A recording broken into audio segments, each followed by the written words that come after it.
Good evening, everyone, and welcome to our February 5th, 2015 regular monthly meeting of the Danville School Board. I call this meeting to order and ask if Ms. Jordan will please call the roll. Ms. Bryant? Here. Dr. Campbell? Here. Ms. Stones? Here. Mr. Gould? Here. Mrs. Hall? Here. Ms. Hughes? Here. Dr. Paul-Hamus? Here. Very good. So you now have an agenda there on board docs. What is your pleasure? Chair, I move we approve. We have a motion from Ms. Hall to approve, second from Ms. Dones. Any discussion?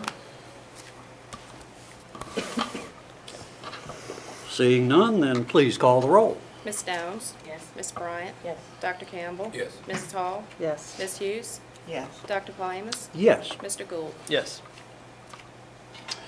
All right, that brings us to the invocation and pledge of allegiance. Board member Ms. Renee Hughes will be leading that this evening.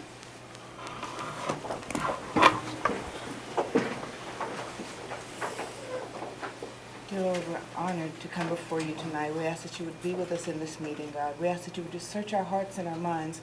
If there's anything that's not going to help us to understand what it is you'd have us to do, we'd ask that you would remove it right now, God. We'd ask that you would just allow us to concentrate on the things that you've brought us here for and to focus on the things that are really important, the students of Danville Public Schools and the employees, and allow us to understand that the lives that we impact by the decisions we make here. We ask that you allow us to have clear thoughts and to have a mind that's combined and in one accord. And we ask all these things in your name. Amen.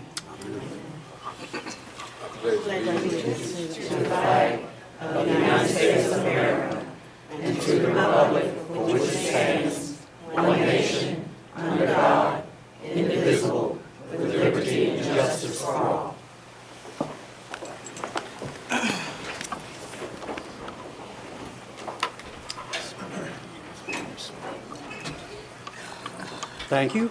We now move to the approval of the minutes from the month of January. You have 4 sets of minutes. The regular meeting on January 8th, the joint meeting on the 13th with City Council, the discipline meeting from January 20th, and the work session from January 22nd. What is your pleasure? Yeah, move to approve. All right, I heard a motion to approve from Dr. Campbell, and I believe I heard Ms. Dones second that. Is there any discussion? All right, then please call the roll. Ms. Bryant? Yes. Dr. Campbell? Yes. Mrs. Hall? Yes. Ms. Hughes? Yes. Dr. Paul-Hamus? Yes. Mr. Gould? Yes. Ms. Stones? Yes. Thank you. We now move to our consent items for tonight's agenda. This evening, that consists of the recommendations from the disciplinary hearing panel. I have 2 cases I would like to pull from that. The cases 2015.116 and 2015.117. Are there others? Ms. Hall? Yes, I'd like to pull 2015.115. All right. Are there others in addition to those 3? I have Yes, one ma'am. additional one. You've already gotten my first 2. Okay. 2015.118. 118. Got it. All right. Others to be pulled from consent. All right. Then the appropriate motion would be to approve the consent items with the exception of the 4 being pulled for discussion in closed session. Items ending in numbers 115, 116, 117, and 118. Ms. Hall? Mr. Chair, you could leave 115. I'm okay with consent on that one. I just have follow-up questions. That could be included for approval. I'd like to leave it pulled. You Leave would it like- pulled? Okay. Okay, yeah, so we'll still have 4 to be pulled. All right. Any others to pull? All right, then a motion to the effect to approve consent with those 4 exceptions? Chair, I move to approve. Second. With the exceptions? With the exception. Okay, The 4. and that was a second over here from Ms. Hughes. So the motion from Dr. Campbell, second from Ms. Hughes. to approve the consent with 4 exceptions. Any discussion? All right, then let's call the roll, please. Dr. Campbell. Yes. Mrs. Hall. Yes. Ms. Hughes. Yes. Dr. Paul Amos. Yes. Mr. Gould. Yes. Ms. Downs. Yes. Ms. Bryant. Very good. So that now moves us down to our recognitions, and we have several this evening. We will begin with the annual recognition of Black History Month, and Dr. Campbell has requested the opportunity to read that proclamation for us this evening. Dr. Campbell. Right. Black History Month proclamation. Whereas in 1976, Black History Month was formally adopted to honor and affirm the importance of Black history throughout our American experience. And whereas the history of people of African heritage goes back thousands of years and includes some of the greatest, most advanced and innovative society in the history of human existence. And whereas African Americans have played a significant role in the history of the United States from the early days of the pioneers to our present day, learners in such industries as aerospace, finance, government, and international trade. And whereas Black History Month is a time for all Americans to reflect on the rich history and teaching of African Americans whose contributions are vast and wide. Whereas during Black History Month, all Americans are encouraged to reflect on the rich history and teachings of African Americans and bear witness to the progress, beauty, and achievements that they have made throughout our region. Now, therefore, the Danville School Board does hereby proclaim the month of February 2015 to be Black History Month in Danville Public Schools. We encourage the celebration of the collective ingenuity, creativity, culture, and traditions of African Americans and encourage participation in educational events honoring the contributions of Black Americans. Signed this 22nd day of January 2015. Thank you, sir. Our schools historically do celebrate Black History Month in a variety of ways, and so I would like to ask the superintendent if she knows, how could a person from the general public with no child or grandchild in school find out what kinds of events would be open to the public? The first opportunity to do that would be to call Ms. Jordan and ask if she has a listing of celebrations and events in each of our schools, and if she is aware of which ones are open to the public. Generally, most of our celebrations are absolutely open to the public, although some of them are geared toward a particular audience, like middle school or something like that. So that would be the ideal and the first point of contact for an inquiry. Very good. Or if they happen to live near a particular school, I would think that the school secretary could give them information for that particular location throughout this month. Absolutely. Thank you very much. So we now move to another national recognition for National School Counseling Week, and School Board member Ms. Sharon Domes has asked for the opportunity to read the proclamation for that one. Good evening. Do we have any school counselors here? No? Okay. National School Counseling Week proclamation. Whereas school counselors are employed in public and private schools to help students reach their full potential. And whereas school counselors are committed to helping students explore their abilities, strengths, interests, and talents as these traits relate to career awareness and development. And whereas school counselors help parents focus on ways to further the educational, personal, and social growth of their children. And whereas school counselors work with teachers and other educators to help students explore their potential and set realistic goals for themselves. And whereas School counselors seek to identify and utilize community resources that can enhance and complement comprehensive school counseling programs and help students become productive members of society. And whereas comprehensive developmental school counseling programs are considered an integral part of the educational process that enables all students to achieve success in school. Now, therefore, be it resolved that the Danville Public School Board recognizes February 2nd through the 6th, 2015 as National School Counseling Week. Signed this 22nd day of January 2015, Dr. Edward C. Pohamus Jr., Chairman, Kathy J. Osborne, Ph.D., Interim Superintendent. Thank you, Ms. Dones. We now move to School Board Appreciation Month, and I believe that Dr. Osborne would like to say a couple of things on that one. I certainly would. I would like to read the certificate of recognition for all the work that school board members do on the behalf of all the children in Virginia, as well as all the staff in Virginia. School Board Appreciation Month.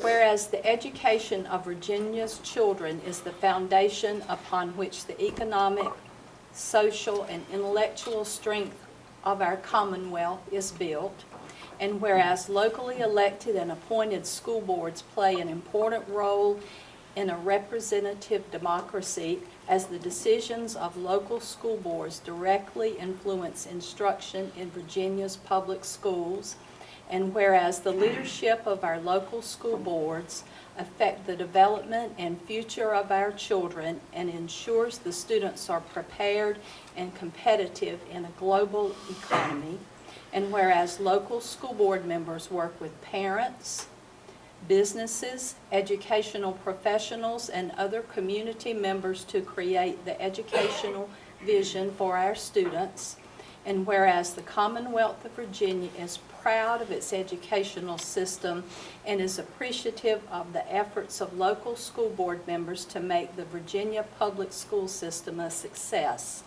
and whereas this year's theme of student-focused leadership reflects the top priority of local school board members as they advocate for public education with local, state, and federal leaders.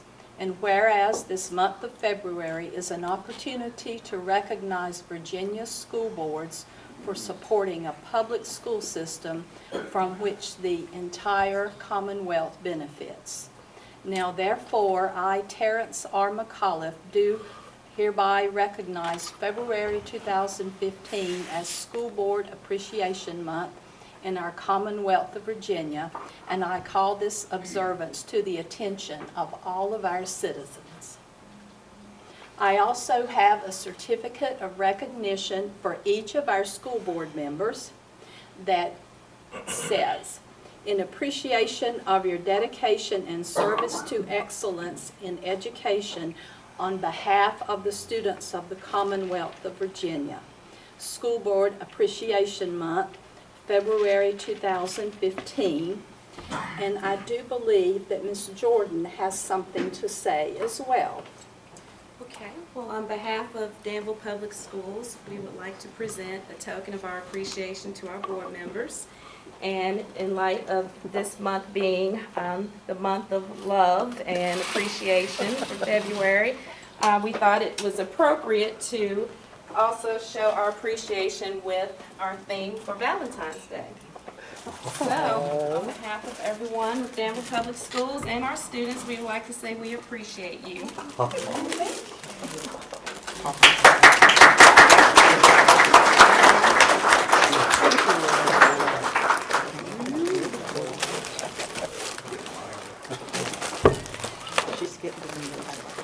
Thank you.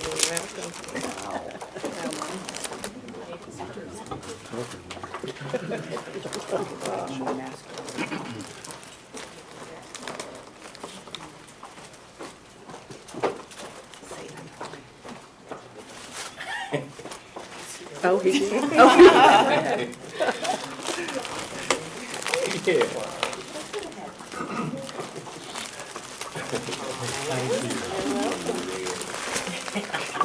Oh.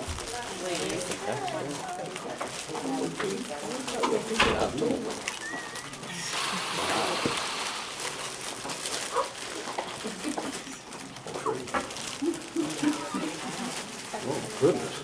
I have no idea. Well, you know, we do have surprises every now and then. Thank you so much. That's very, very On thoughtful. behalf Thank of Danville you. Public Schools. We appreciate that. Thank you both so very, very much. Very nice. That was an unexpected pleasure for this evening. All right, we now move on to a special week coming up mid-month, School Board Clerk Appreciation Week, February 16 through 20. And School Board member Mr. Stephen Gould has asked to read this information for us. Thank you, Mr. Chairman.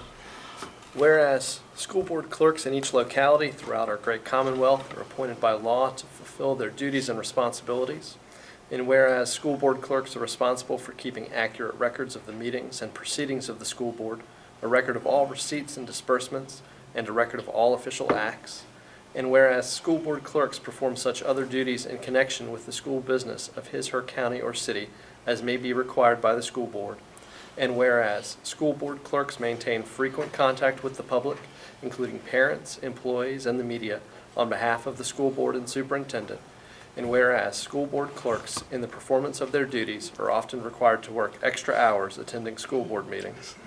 And whereas school board clerks join school boards to help ensure that students achieve to their highest potential, and whereas school board clerks provide an invaluable service for school boards and superintendents, whereas school board clerks are indispensable in notifying and scheduling school board members for their training and development needs, the VSBA Board of Directors does hereby recognize the third week of February as School Board Clerk Appreciation Week in the Commonwealth of Virginia.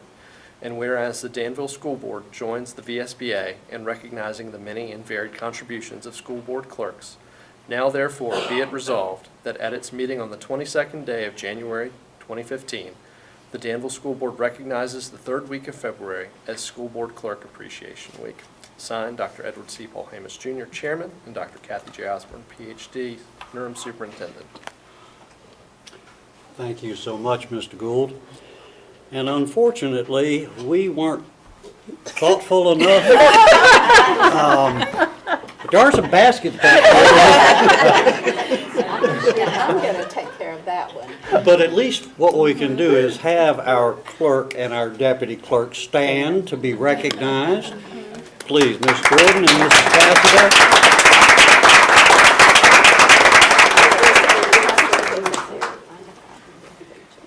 I've been informed that we were thoughtful. Dr. Osborne was thoughtful for us and has something for you later. I'm so glad we thought of that.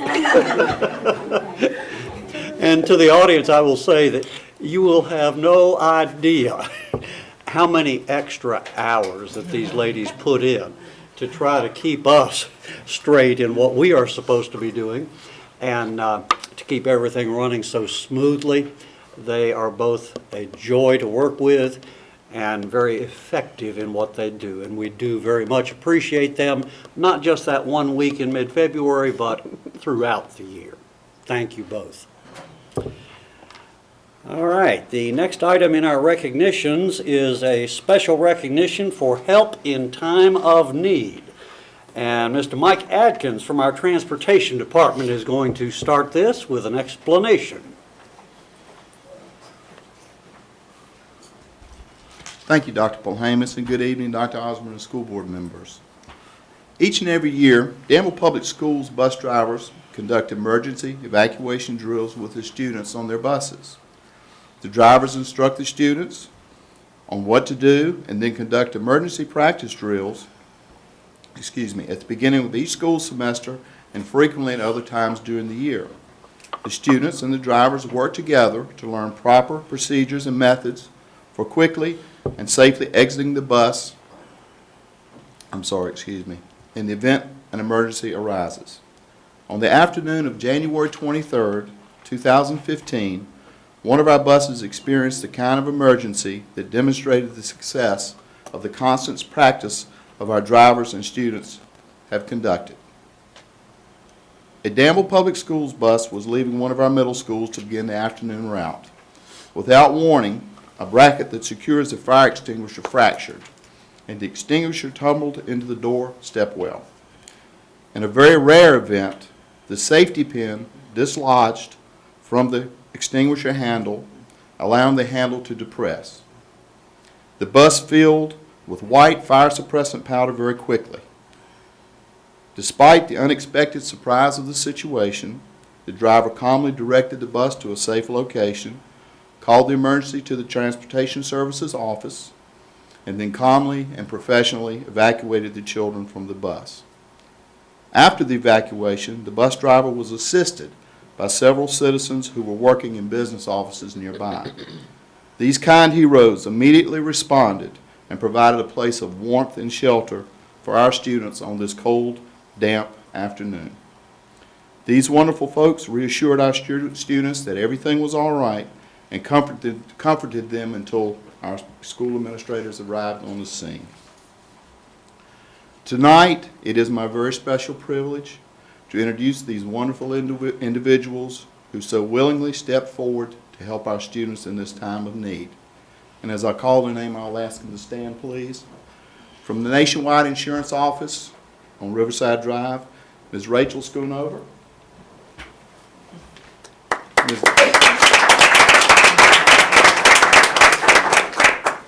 Ms. Laura Motley.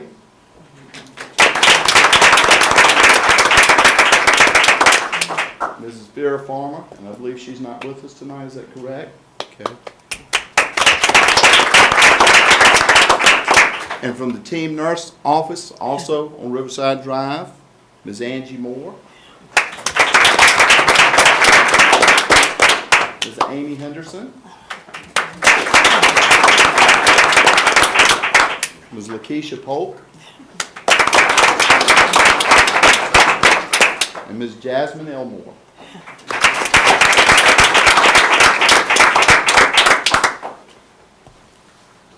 Another hero was one of our own. When I arrived at the scene with the replacement bus, this driver was standing with the emergency personnel. He was covered from head to toe with the white powder from the extinguisher. I asked him if he was okay. He smiled and said, I am fine as long as my kids are okay. Yes. He then cheerfully wiped his face, cleaned his glasses, dusted himself off a bit, loaded his children back on the replacement bus, and completed all of his afternoon routes without complaint. I am very proud to recognize Mr. Dennis Gates. Yeah.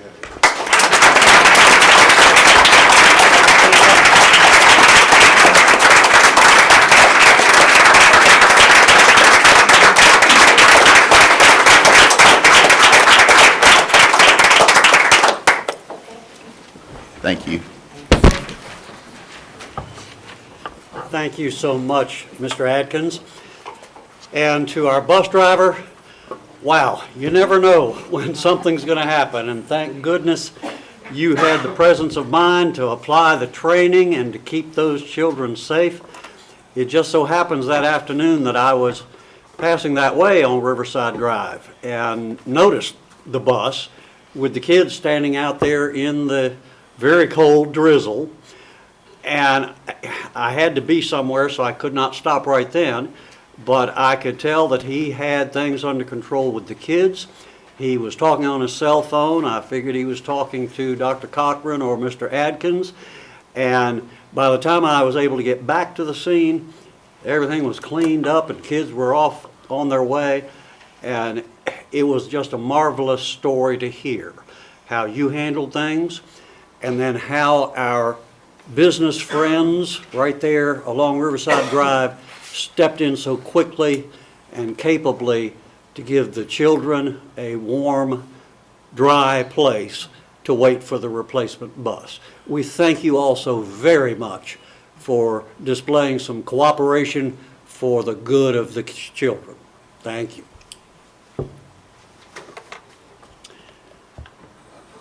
All right.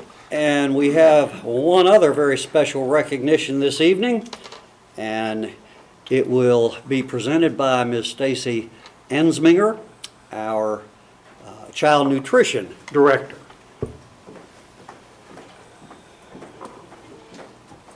evening, everyone. Tonight, we're here to recognize a very special cafeteria manager, Ms. Doris Barber. Ms. Barber, on behalf of the Child Nutrition Department, as well as Danville Public Schools, I would like to offer my sincerest thanks for 49 years of service. Since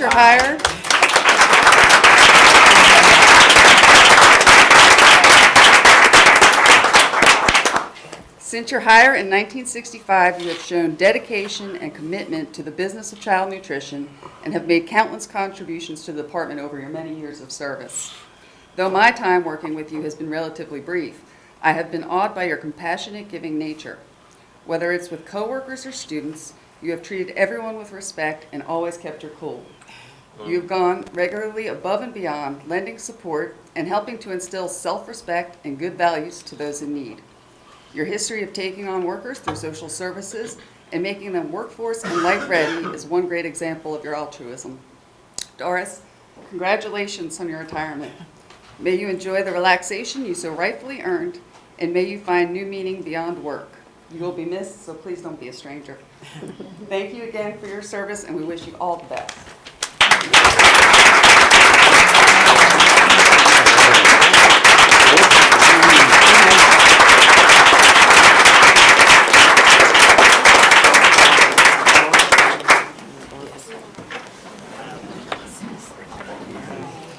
Oh, that is so special. I'm glad we had the opportunity to hear those wonderful words tonight about a very special lady. And Dr. Osborne, I believe, has something she would like to add. I certainly would. We will never know how many children that Mrs. Barber has fed out of her own pocket. We will never, ever know. We will never, ever know how many children she has influenced, because she is a very, very tough lady, and she will not let students misbehave. She makes sure they mind their manners, they do what they're supposed to do, and if they don't, she pulls them out of line and helps them understand.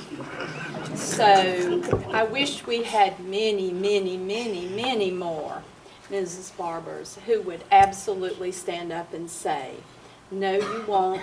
This is the right way. This is what you're going to do. And I am so proud of what you have accomplished. Thank you, Ms. Barber. Bravo. All right, we now move to the public comments section of our agenda for this evening. And that gives the public the opportunity to address the board on any topic relevant to Danville Public Schools. The lectern is available there. Oh, and apparently someone signed up. No one has signed up, okay. But that does not prevent it. Yes, sir. All right. Greetings, school board. My name is Bruce Hedrick. I live at 25 Old Halifax Road in Danville, and I represent SouthsideCentral.com. I'm here tonight to encourage the school board to be more open. Of course, I've always said to be more open in your procedures, but this time I'm going to ask you to consider moving your regular scheduled meetings and the work session meetings to the City Council chambers in Danville City Hall. That way we can get live television broadcast from the meetings as well too. Plus, the security and the safety of the City Hall is there with the police department. And also, during your closed sessions, you do have the fourth floor conference room, which the City Council uses for their closed sessions as well too. It wouldn't be that much of a cost. It would be an inconvenience for some of your staff. However, I believe in the spirit of more openness, I really would like to suggest that the City Hall consider, well, the school board consider moving their meetings to City Council chambers, as other elected bodies and appointed bodies do. Thank you. Thank you.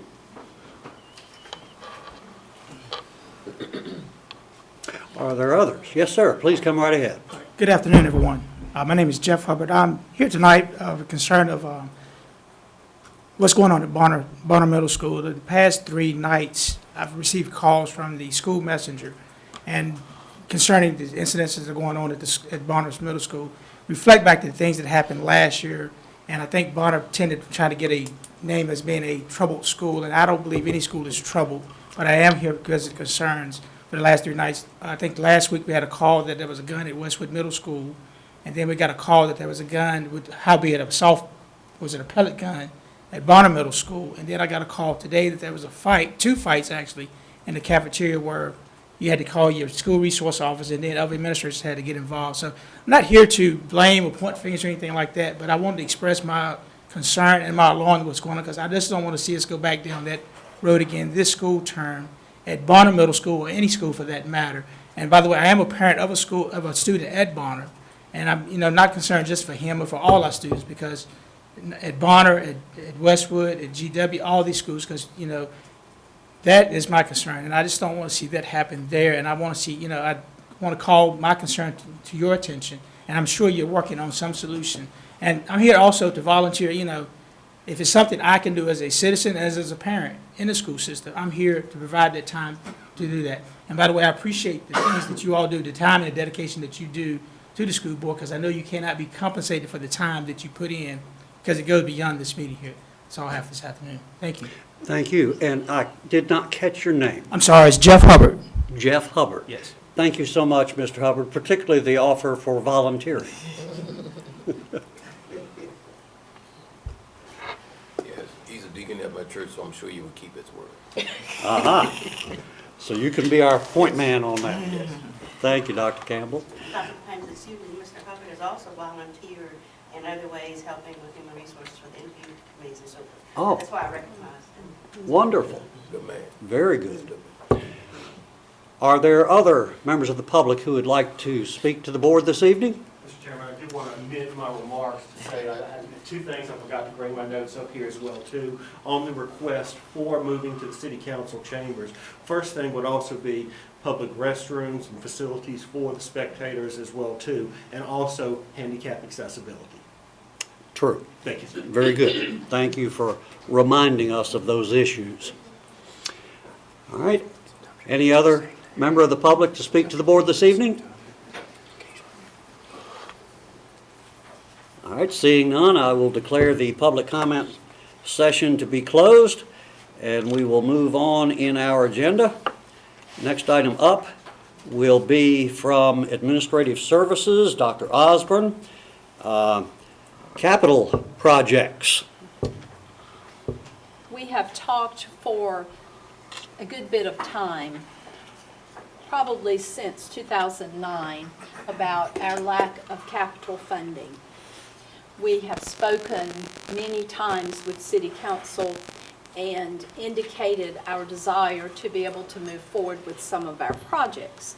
At our last meeting, we were asked if we had a priority list of projects with which to move forward.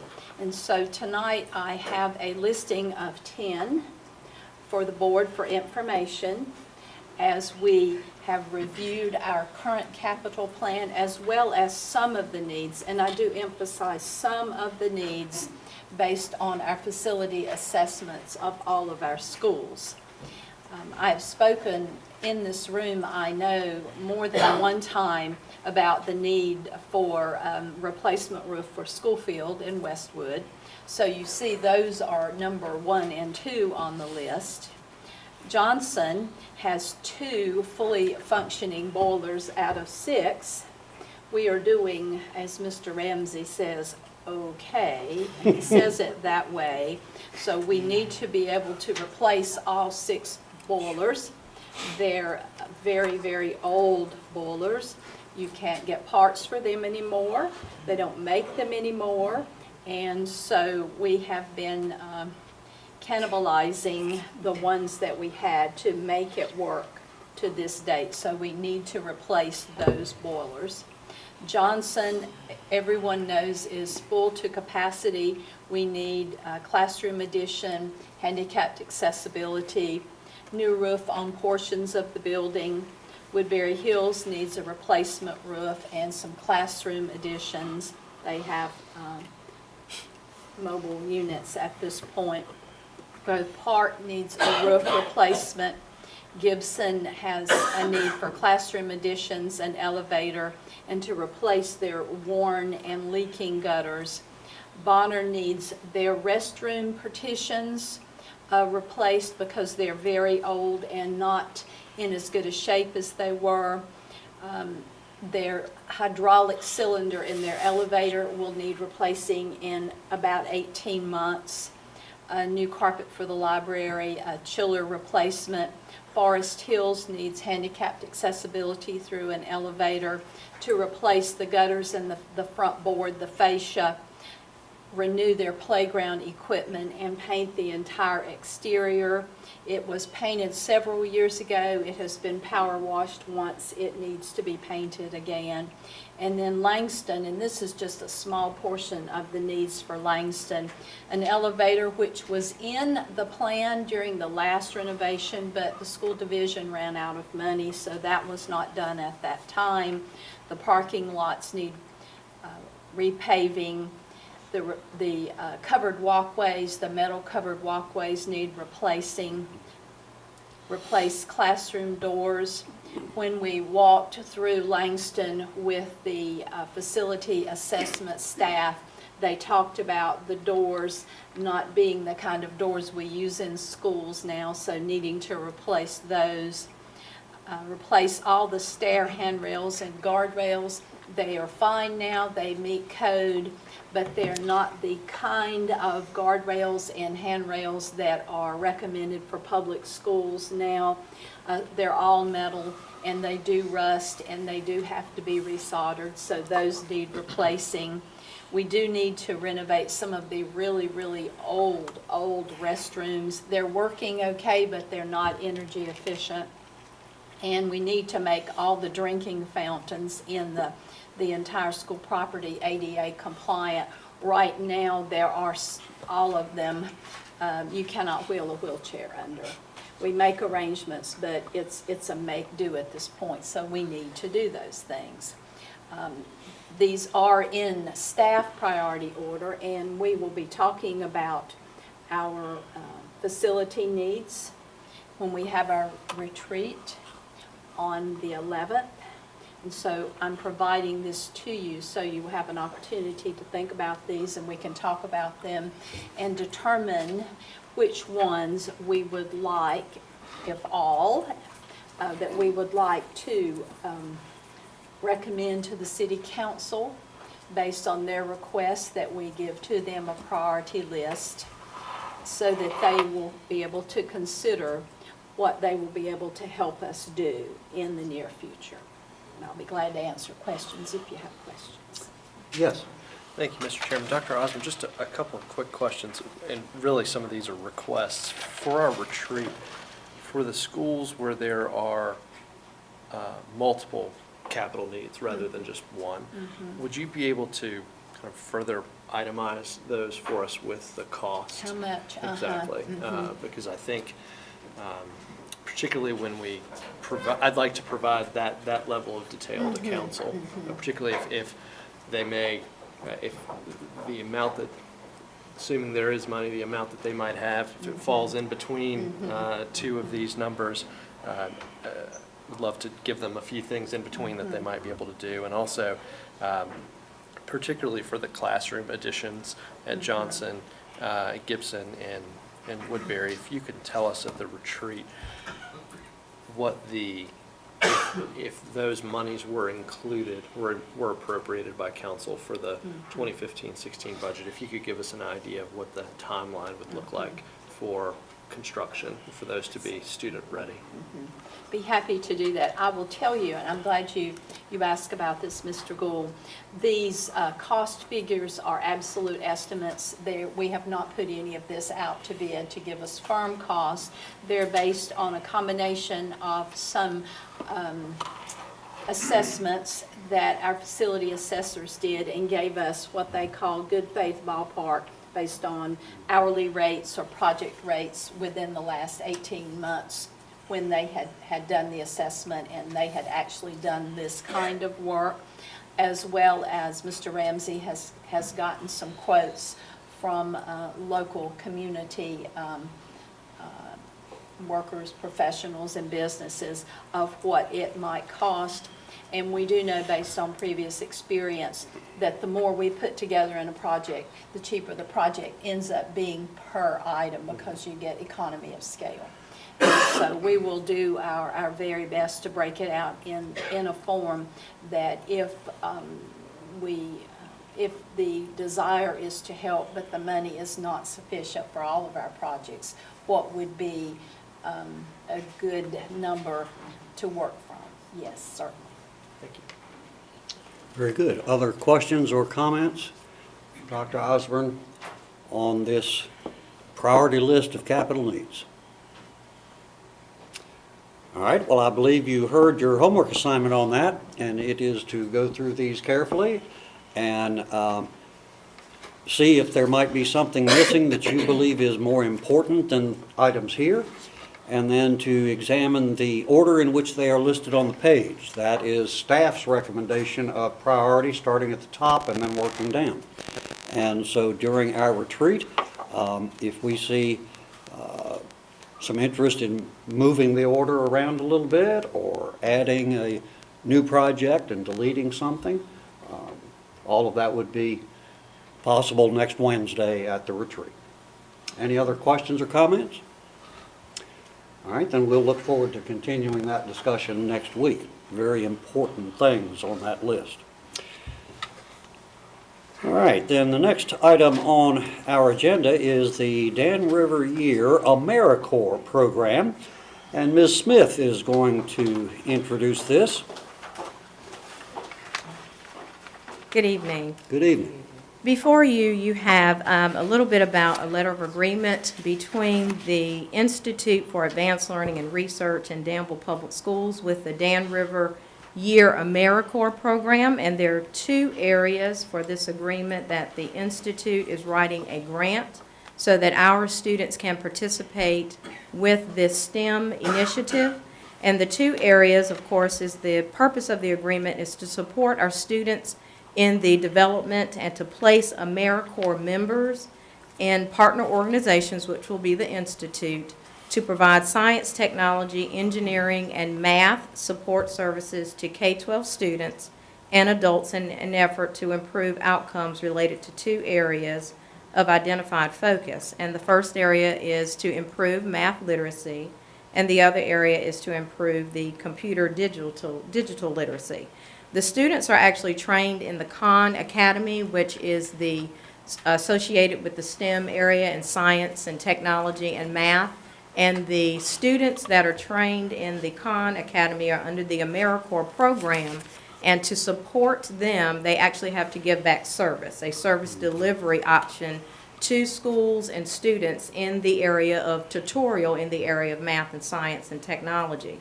So the Institute is partnering with the Danville Public School Division to place the one full-time member in our area of STEM coaching, and there are 3 goals in this actual agreement for the grant, and then 4 half-time members to tutor in our middle schools. So we wanted to focus specifically on our middle school students so that we can support them in the science and the math area as they advance into the high school, and also focus on students that are in need of tutorial with these college students as well. The first area is the STEM enrichment and exposure activities, and we're going to have the one full-time member there to give 20% of their time to dedicate that to reinforce STEM topics, aligned for formal classroom experiences, and also it may be an example where it includes like a family STEM night as well, and where the students can also visit the STEM mobile and would come to the schools and provide hands-on opportunities for families and students.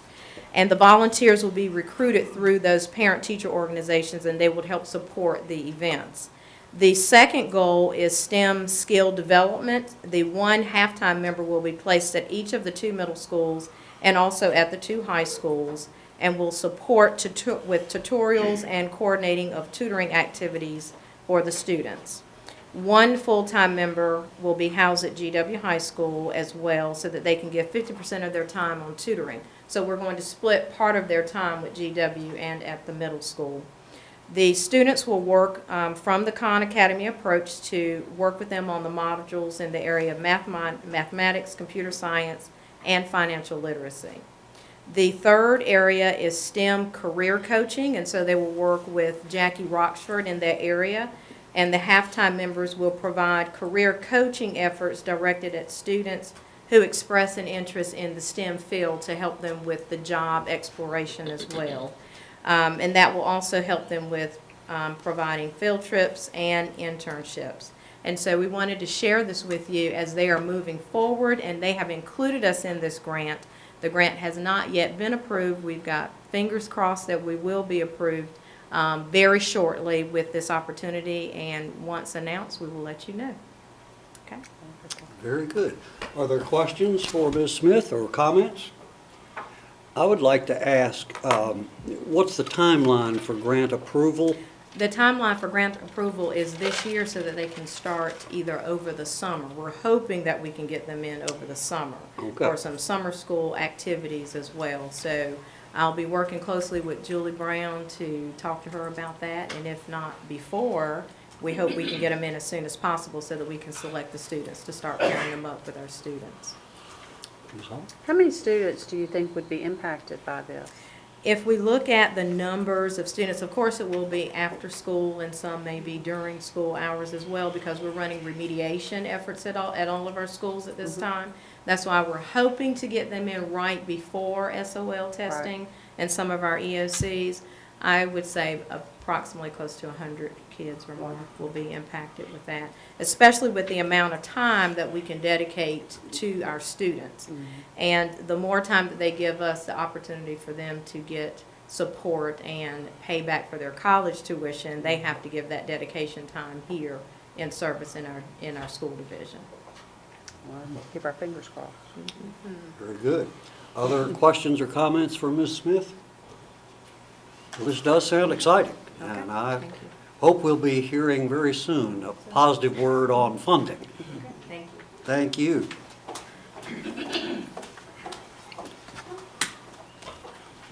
Next item on our agenda is labeled student safety, and Dr. Osborne is going to start that, and others are going to also participate in the presentation. Dr. Osborne. One of the phone calls that went to parents and staff in Danville Public Schools had to do with the recent hospitalization of 4 teenagers in a neighboring area after ingesting an unknown substance. And I say an unknown substance because what they took, they did not know. They would not have taken it had they known the effects that it would have on their bodies. It is very, very important to all of us that we make sure that our children are safe, that they know the dangers that lie right around the corner when they are given something to eat or drink from someone they do not know, someone they do not know well, or someone they may know well and just not know as well as they think they do. So it is important for us to get the message out and to let our families know that they need to talk to their children. They need to let their children know how serious it is in today's climate with all of the ease that it is to create something that's a harmful substance for our children. Dr. Cochran is going to come forward and talk a bit about some steps and strategies that we have taken.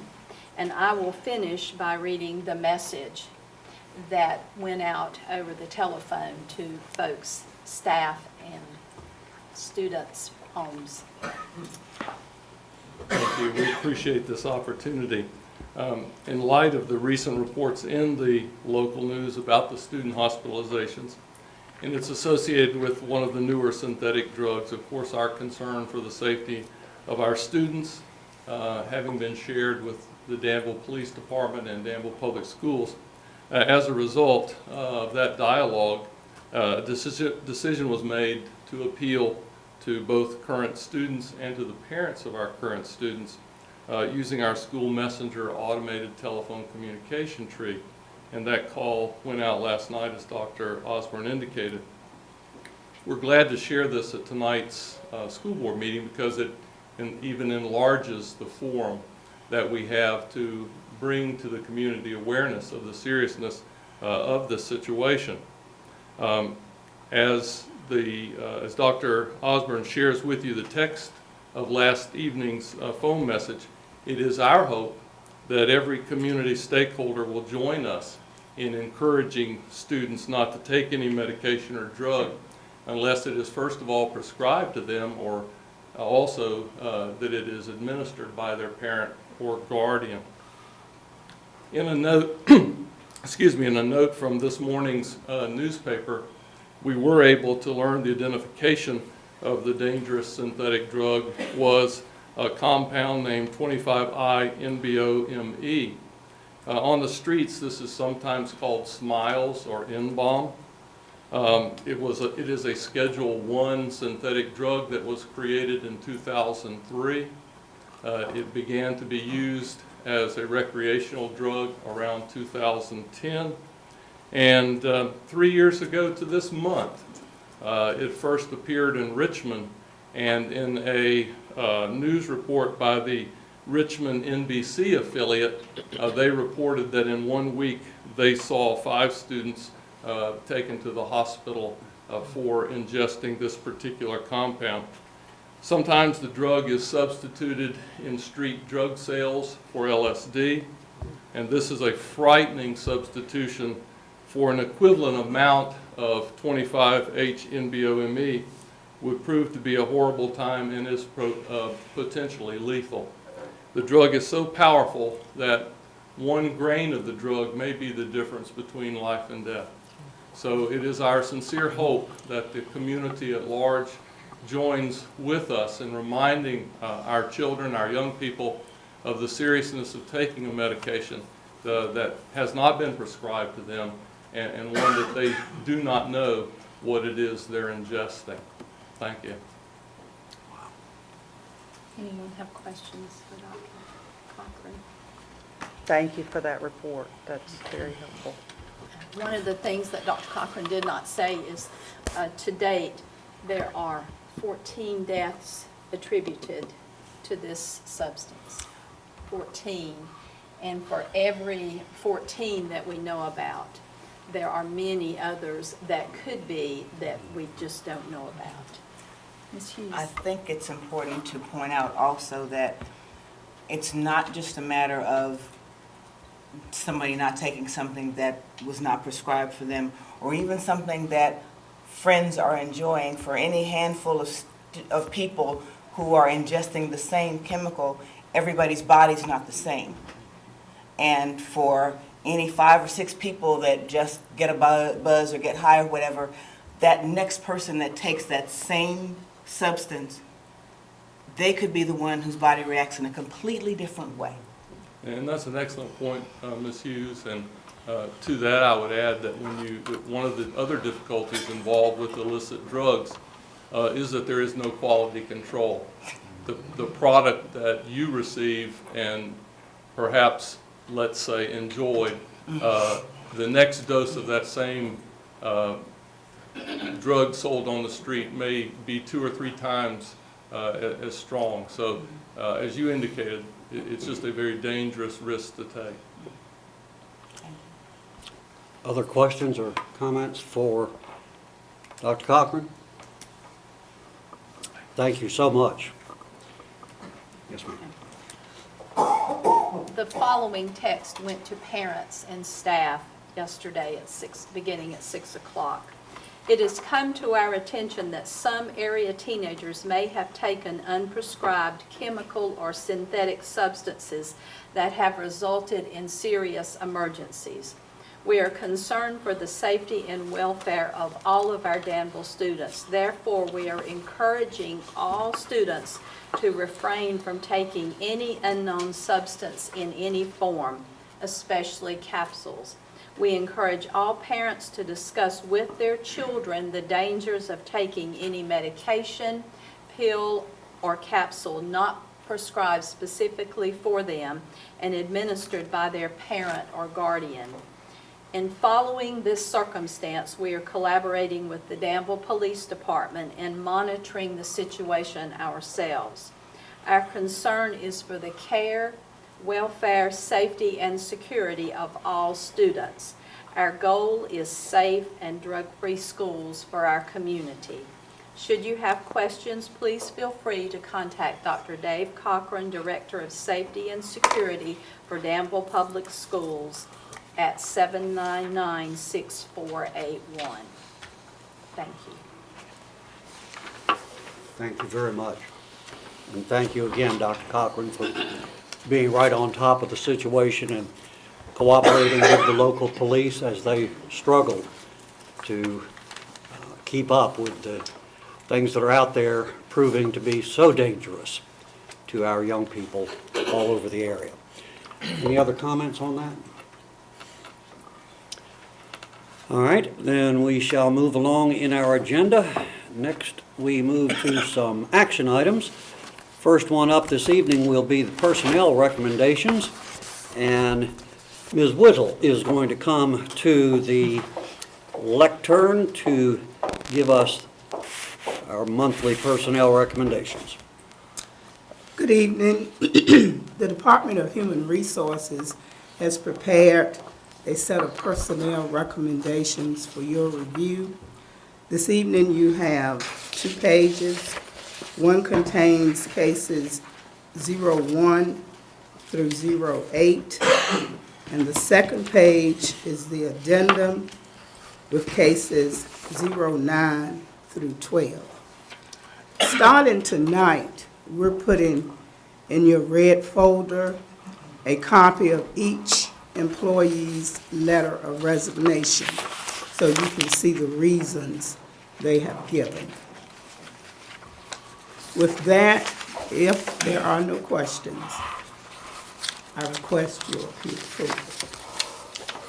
Thank you very much, Ms. Whittle. Are there questions about any of the 12 personnel recommendations? Yes, sir. Chairman, I just have a general question for Ms. Whittle. Ms. Whittle, in terms of our retirements for licensed staff that we're aware of, are we about on track for where we are annually in terms of number of retirements, or would you say we're above, below, or right where you would expect to see us typically? From the matrix that we've done in the Human Resources Department, it looks like we're where we normally would be this time of year. Okay, thank you. That's encouraging. Ms. Hall. I don't have any questions, just a comment. Thank you for this, Dr. Jennings and Ms. Whittle. This is helpful. Other questions or comments? All right, then this is an action item for your approval. What is your pleasure? Chair, I move approval. Second.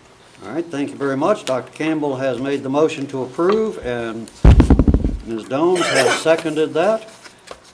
Any discussion? Seeing none, please call the roll. Mrs. Hall? Yes. Ms. Hughes? Yes. Dr. Flanagan? Yes. Mr. Gold? Yes. Ms. Jones? Yes. Ms. Bryant? Yes. Dr. Campbell? Yes. Thank you so much, Ms. Whittle. Next item up is from Administrative Services. It will be presented by Mr. Leon Ramsey. It's a request to add a covered walkway at the former Taylor Elementary School building. The request coming from Carlisle School, our tenant over there. Yes, sir. Good evening, Dr. Paul Hamus, Dr. Osborne, school board members. I'm here tonight to represent Mr. Thomas Hudgens, headmaster at Carlisle School. Carlisle is wanting to add a covered walkway to the end of the cafeteria exit entry in order for their children, when it's raining, inclement weather, to be covered as they go out to get into cars. You have a drawing of the proposed walkway. It did not have dimensions, so I went ahead and stuck my nose in it. It's a length of 22 feet. It's 10 foot wide. It will be attached to our building. It will require a city inspection permit. It is the same design as we have at our schools at Forest Hills, Park Avenue, and Johnson. And the good part of this, it will be at their expense. They also have given us a letter signed by Mr. Hudgens that says in good faith, Carlisle School will not remove the proposed structure at the conclusion of the lease agreement with Danville City Schools. So, if you have questions, I'll try to answer what I know. Yes. I'm just looking at the drawing, and to me, it looks like the top of the covering would hold water. That's the way it looks like a pan. Yes. They should have put the drain in. It will not hold water. The edge of each side is actually the gutter, and the gutter runs down those two posts that you see on the end. Thank you. Very helpful additional information. Other questions? Yes, sir. Mr. Chairman, it's not actually a question for Mr. Ramsey, it's more one for Mr. Spencer. Okay. While I appreciate the statement that's been made about not removing this structure at the end of the lease, my concern goes more toward liability that might be incurred by Danville Public Schools when someone else is constructing something on our property that is owned by our division. And I'm wondering if there may not be some type of contractual indemnity or other provision that we might be able to work out with Carlisle to make sure that we are not opening ourselves up to liability in the event that something should go wrong. I have no reason to think that it would, but just to make sure that on property that, while it's being leased, nonetheless remains in our portfolio, that we're not opening ourselves up to any exposure. So I don't know if that's something. Yeah, I think that's reasonable. I guess whoever Carlisle decides to contract with, I think we probably need to review that contract for us to be held harmless for any negligence that may occur. But without knowing more about it, I can't say. But I think we should definitely, if we decide to go forward, we should look at their contract. And I would assume probably get a, perhaps, I think not just maybe the contractual provisions between Carlisle and the contractor, but maybe add something into our agreement with Carlisle so that we are protected fully, just for what it's worth. Mr. Ramsey, do you know what their projected timeline is to begin construction? I talked with the guy, J.W. Squire, today.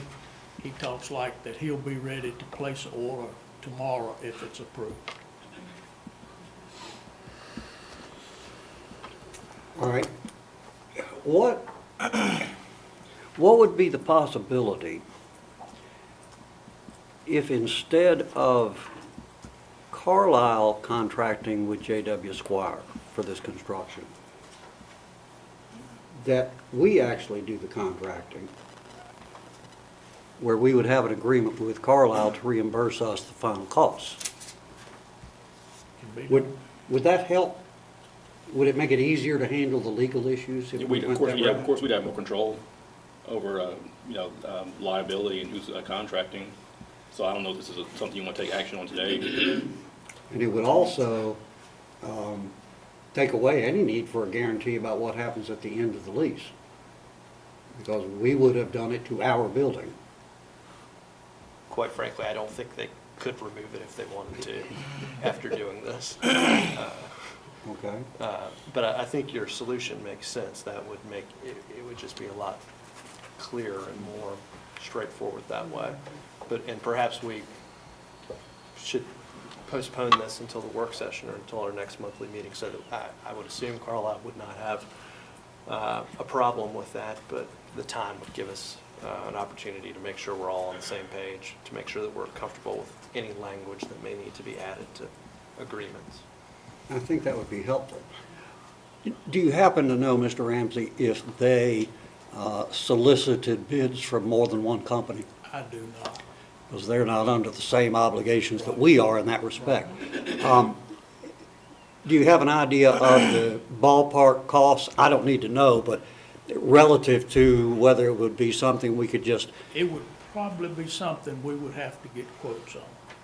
so you think it would require quotes? Okay, so that would take some time. That might delay it a month to go through all of that? At least. I think there's also the question of whether this is, because this is a school that we have decided we don't have the capacity to fill right now, I think we need to, if we believe that from a liability standpoint, it makes more sense for us to be the contracting party, I think we also need to assess whether it's a worthwhile investment for us to, well, I guess Carlisle would be reimbursing us, so that, never mind. I hear where you're coming from. There might be some additional costs not directly related to the contract that we would have to absorb. It probably wouldn't rank at the same level of cost as any of the capital projects on the list currently. All right, then I also wanted to ask if the nature of this work that's been proposed would bring into play the Americans with Disabilities Act relative to needing a ramp at that entrance.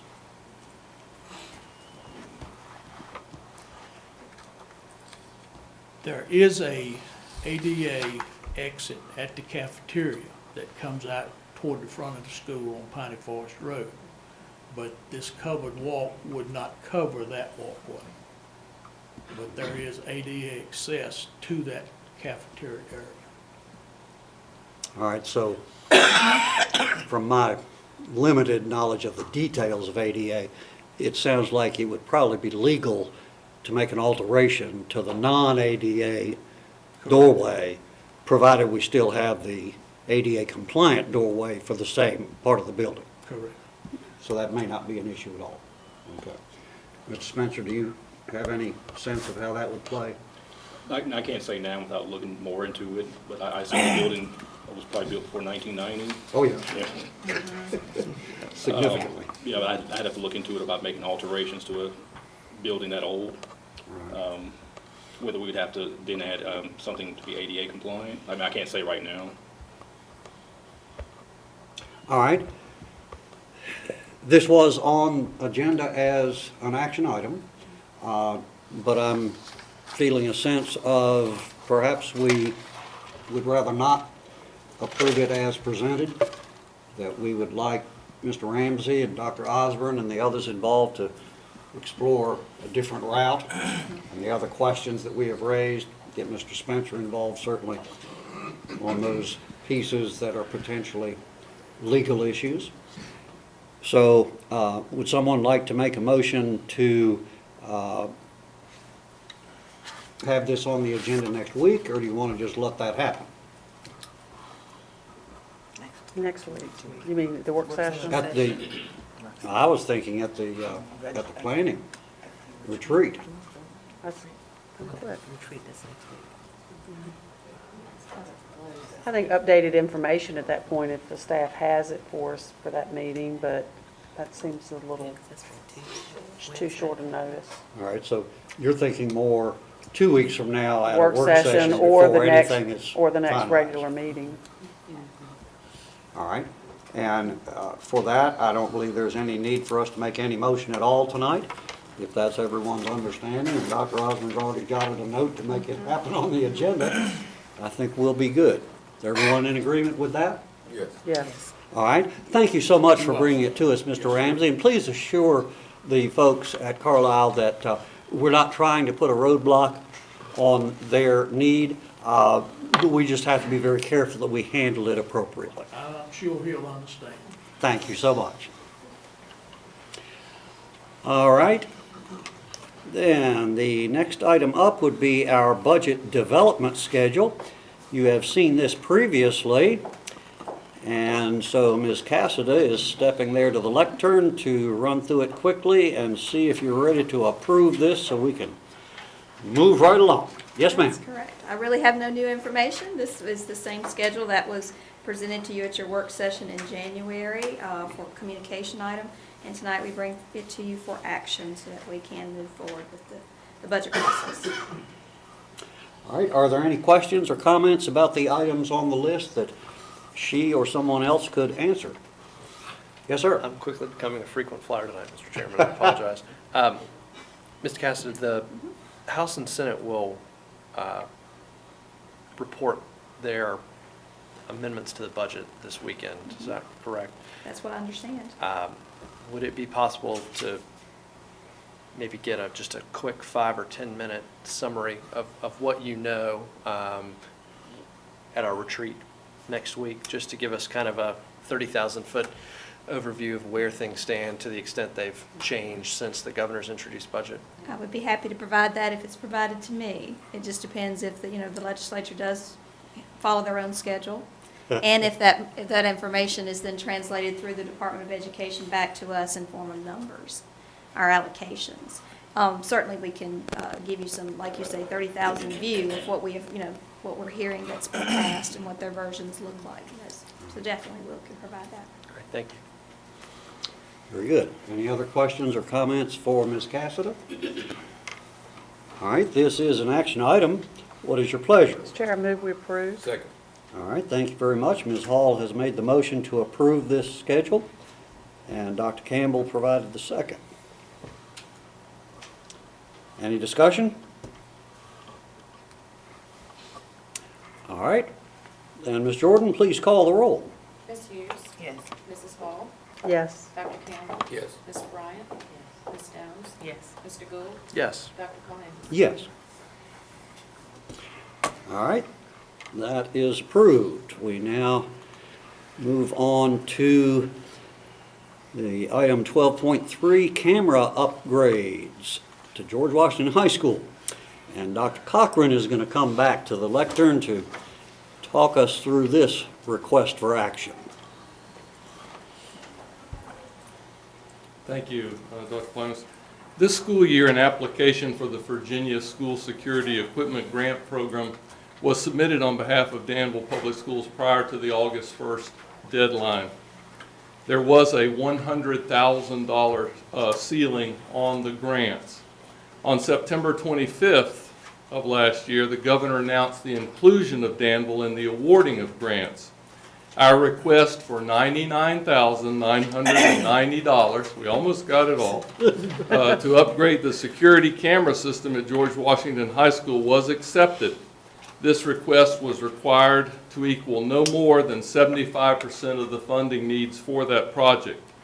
Consultations were held with the staff at the school and a consensus reached on what would constitute an optimum upgrade that would serve us well into the future. The project was sent out for bid and 6 companies sent in responses. Tonight, Security Zone is being recommended at a cost of $140,000. We recommend application of the grant funding combined with $40,010 being requested from the 2013-2014 carryover funds. We respectfully recommend acceptance of this bid.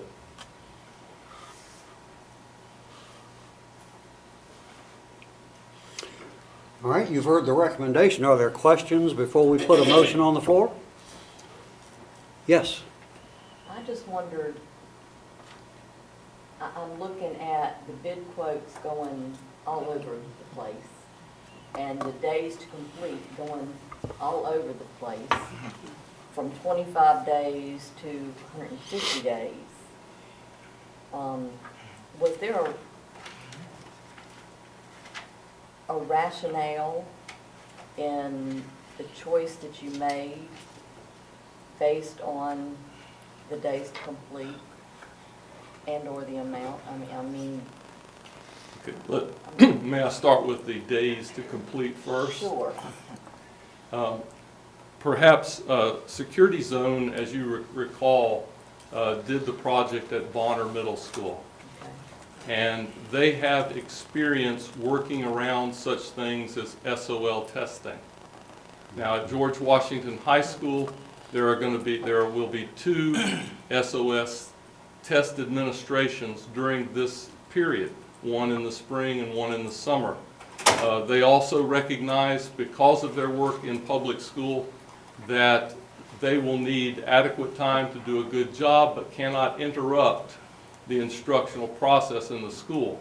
So our feeling was that by giving themselves an appropriate amount of time and taking into consideration the school's need to conduct classes in a quiet atmosphere, that's actually a plus, that they recognized what they would need to do the job in an optimum manner.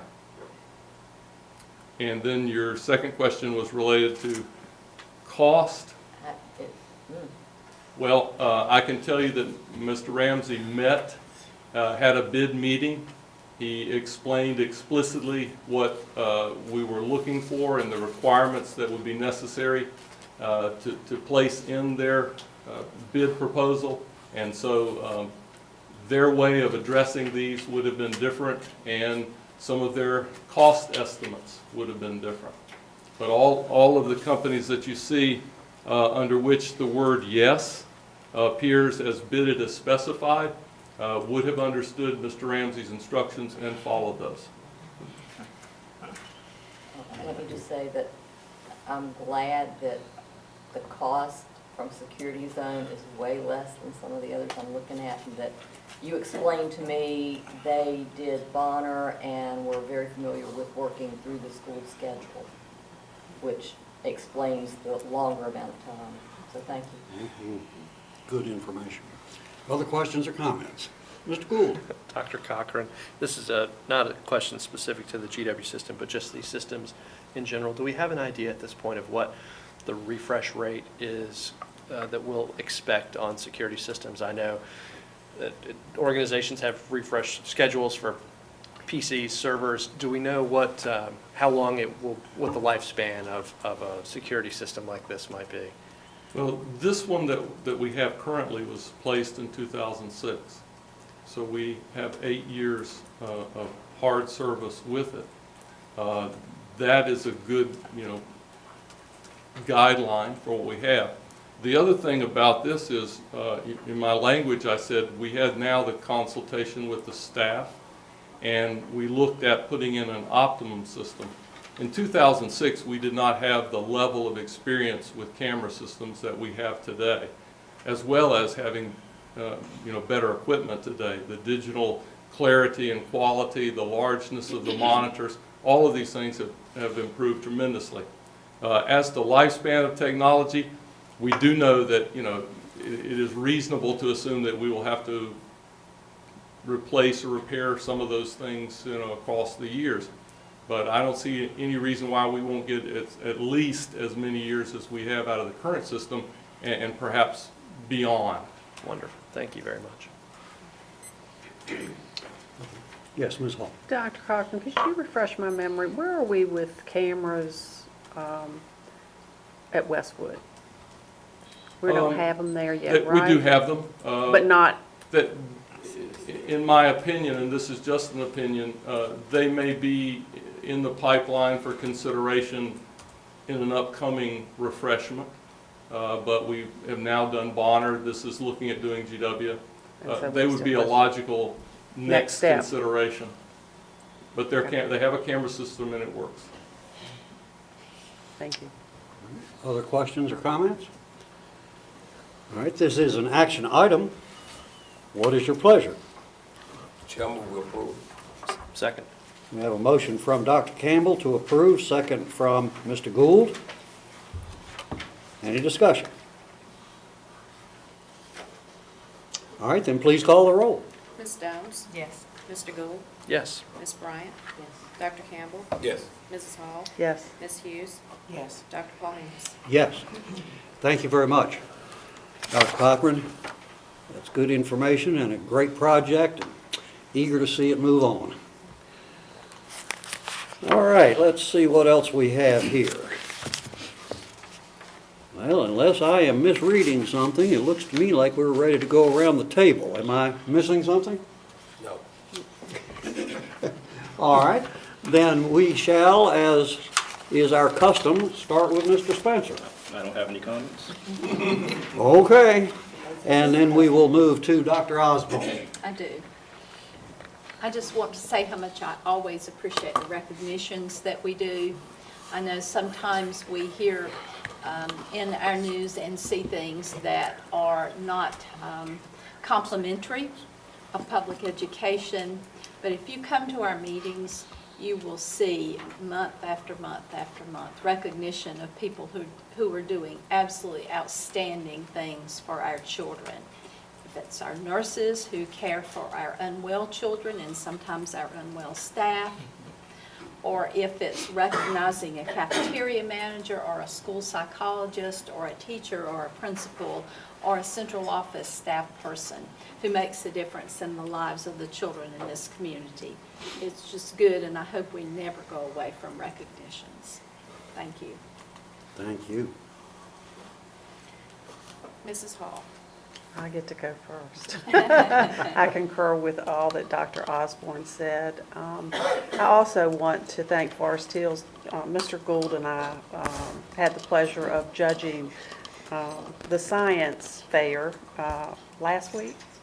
It was great fun. The children just did a wonderful job and were so impressive with their hypothesis and data collection and proving their hypothesis. And I had the pleasure of judging with Mrs. Wall, and I just really enjoyed it, and I just want to thank Forest Hills for that.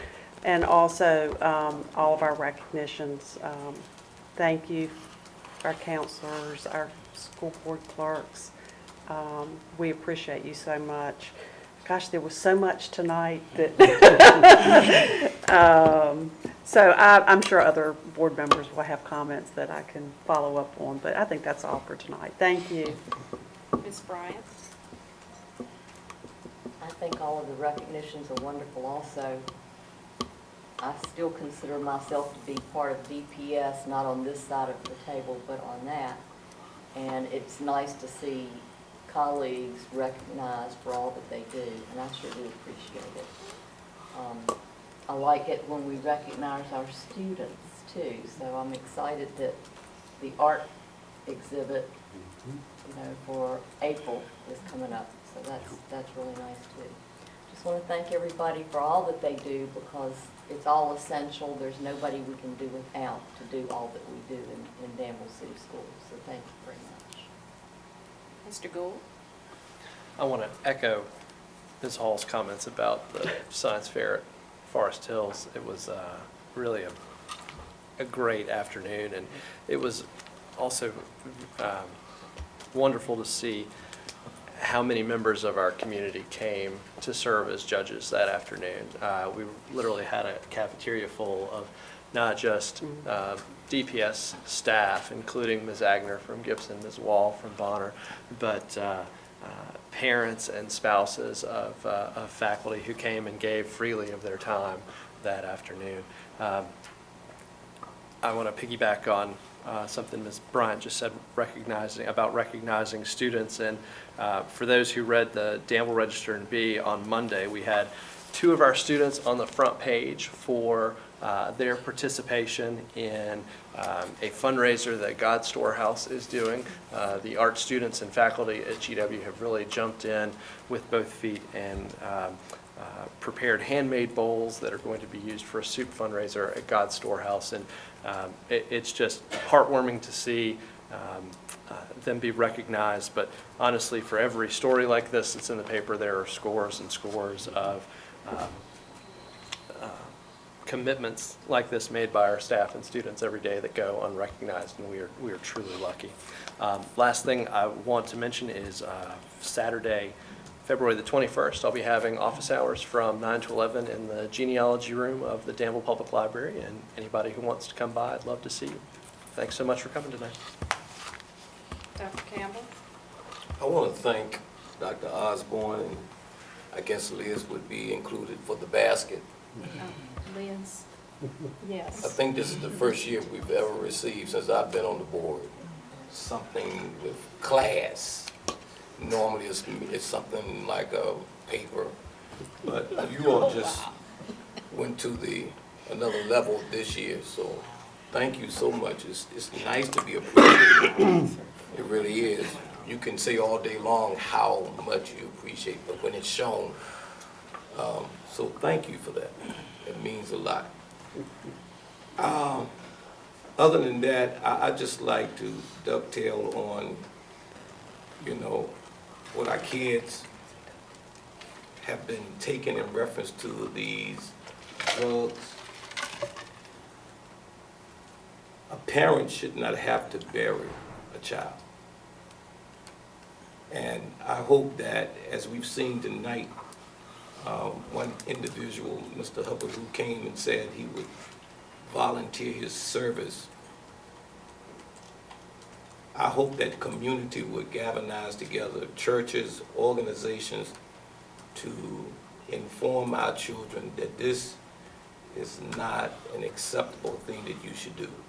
And to put emphasis on that sometimes you have to be a leader instead of a follower.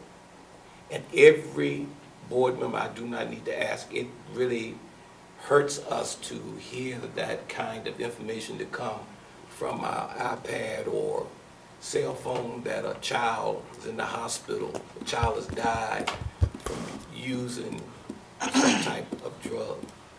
And so next to education, we want all of our children to be safe and healthy. And so one of the things I did not hear from Dr. Cochran, I would like to ask you, if I can, it was my understanding that some of these drugs, are they getting it on the internet? Yes, there is an internet available. And so that's another part of it. So parents, pastors, whoever is listening to what is happening in our community, that we all need to be concerned that we do not have this kind of activity going on. Thank you, Mr. Chair. Ms. Hughes? In reading about the some of the things that have been going on with children, young people taking illicit drugs, I was reading a story about a young lady who decided to take some of the N-bomb. She, good girl, her mother was talking about what a good girl she was and didn't usually involve herself in things like that. And she read about it and decided that the worst thing that could possibly happen to her was that she might have a serotonin reaction if she took the drug, because she was that smart to understand that. But she just happened to be one of those people that died because she took it instead. The Bible says that children become wiser and weaker. Each generation becomes wiser and weaker. They know where to get things and they know how to reason through things, but at the same time, they don't make wonderful decisions, and that's why every person who is older has an obligation to continue to talk, to continue to encourage. And I know it's hard for kids to not give in to peer pressure, but just encourage them to be individuals and to do the right thing. I told somebody I think that's probably why the Lord did not give me any children, because I keep them locked in the basement. Really. I'd like to thank again the people who were recognized for giving help in the time of need. There are lots of people who talk about what's wrong with Danville. There are people all the way over in California who can talk about why Danville is so boring. But I was so excited and my heart was so warm to see these people to come out and show their love and their compassion, and that's what's right with Danville. And that's why I'm still proud to be a Danvillian. Thank you. Ms. Stones? I echo everything that everybody said. I have like 8 things down here, but they've all said most of it. But I would like to say a warm thank you to Ms. Jordan and Ms. Cassida, because I don't know if I bother them more than anybody on the board, but when I call, it's like whatever question you ask them, they don't have to go look it up. It's like they got your name pulled up in front of them. They do an awesome job. I just can't say enough about them. Also, I'd like to thank all of the DPS staff for the things that they do for the children as well as us on a daily basis. And then on a more positive note, I went to GW today for lunch. It was awesome. I probably picked a good day, and I want to say that every day is a good day for them. And in light of some negative things that have been said about the high school and the children there, I went at lunchtime. There was not one fight there. There was not one argument there, and this was at 12 o'clock. I got to GW today at 10 to 12, and I left about 12:35. But I want to tell you that those kids, and they didn't know who I was, they were very well behaved, very well behaved. And like I said, there were no fights. Complaints about noise and room level. I mean, you got close to 300-400 kids in a room. You're going to have noise. You can't make them sit down and not talk to each other at lunchtime. But I just want to say I saw for myself today, and they are awesome. Thank you. Dr. Collins? Indeed, it is always a great pleasure to spend time out in the schools, particularly as I've come to realize it's best when it's unannounced and they don't have time to get ready for you or plant any ideas or whatever. To simply walk in unannounced, check in through the office and then walk through the hallways and see the positive things that are happening in our schools, it can be a real joy. And yes, we certainly recognize, as we have been reminded again tonight, that there are situations that get brought into the schools, typically from out in the streets. And sometimes young people don't choose the best time or place to try to resolve their issues, and it then reflects poorly upon the schools.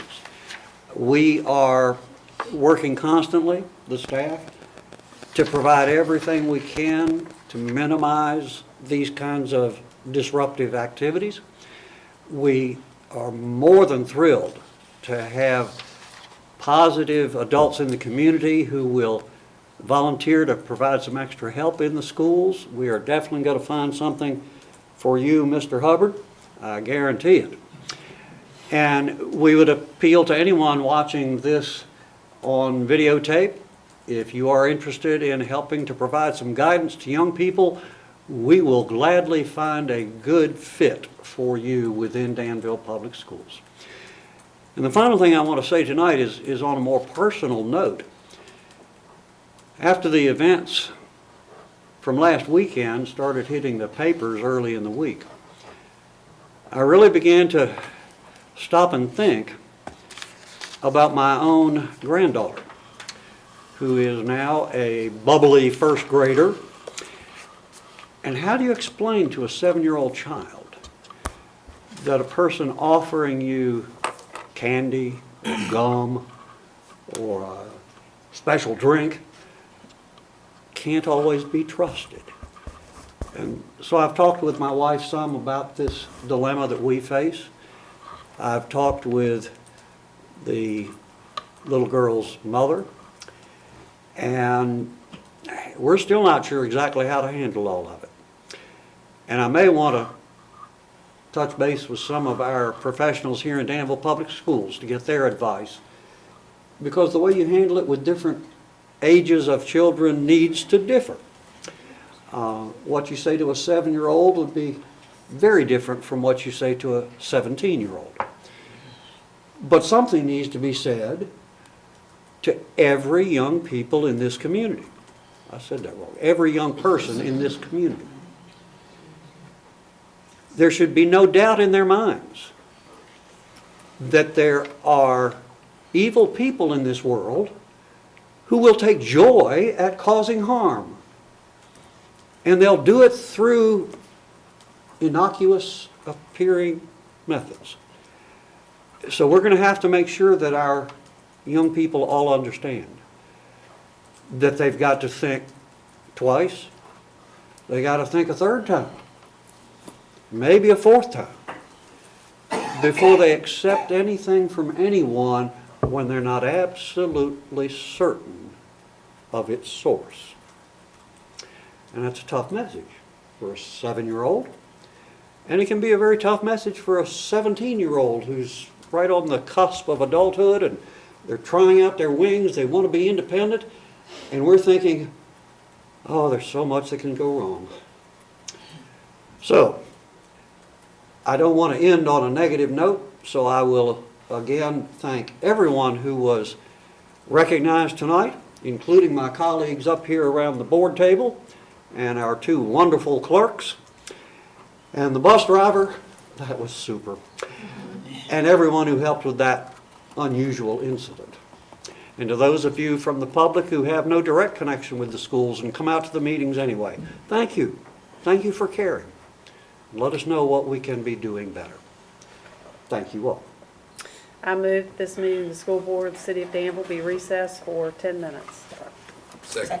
Yeah. We have a motion from Ms. Hall with a second from Dr. Campbell to recess for 10 minutes. Any discussion on that possibility? All right, then let's vote on it. Mr. Gould? Yes. Dr. Pahamas? Yes. Ms. Hughes? Yes. Mrs. Hall? Yes. Dr. Campbell? Yes. Ms. Bryant? Ms. Downs? Yes. All right, thank you all.